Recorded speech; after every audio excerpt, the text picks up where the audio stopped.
مزید تفصیلات واسطہ ہمارا جوائن کو تھا رپورٹر بلال فیروزہ۔ جی بلال فیروز، کیا تفصیلات ہیں اس حوالے سے؟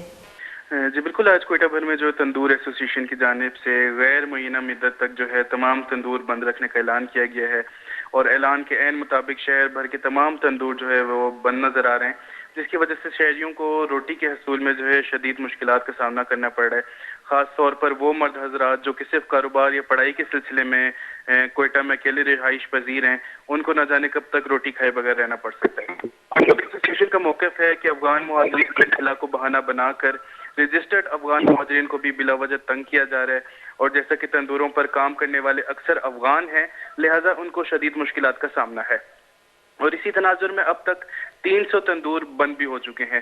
اس کے علاوہ تندور ایسوسی ایشن کا کہنا ہے کہ ضلعی انتظامیہ کی جانب سے مشاورت کیے بغیر روٹی کا وزن اور ریٹ طے کیا گیا ہے، جس پر عمل درآمد کرنا نہایت مشکل ہے، اور ساتھ ہی ساتھ گیس کی قیمتوں میں بھی اضافہ کیا جا رہا ہے، جس کی وجہ سے کام کرنا ناممکن ہو گیا ہے۔ لہٰذا مذاکرات ہونے تک جو ہے تندور ایسوسی ایشن نے غیر معینہ مدت تک تمام تندور بند رکھنے کا اعلان کیا ہے۔ جی بہت بہت شکریہ بلال فیروز ہمیں تفصیلات سے آگاہ کرنے کے لیے۔ کوئٹہ تندور ایسوسی ایشن سرجم شہرہ ہڑتال کو تا سرجم شہر تندور بند کرنے بھی تگا محلوکہ نان گرگا مشکل پیش آ گئی۔ محلوکہ تندور نان گرگا جڑہانی دے پانی کا نکب گئیں یہ ہڑتال سببہ۔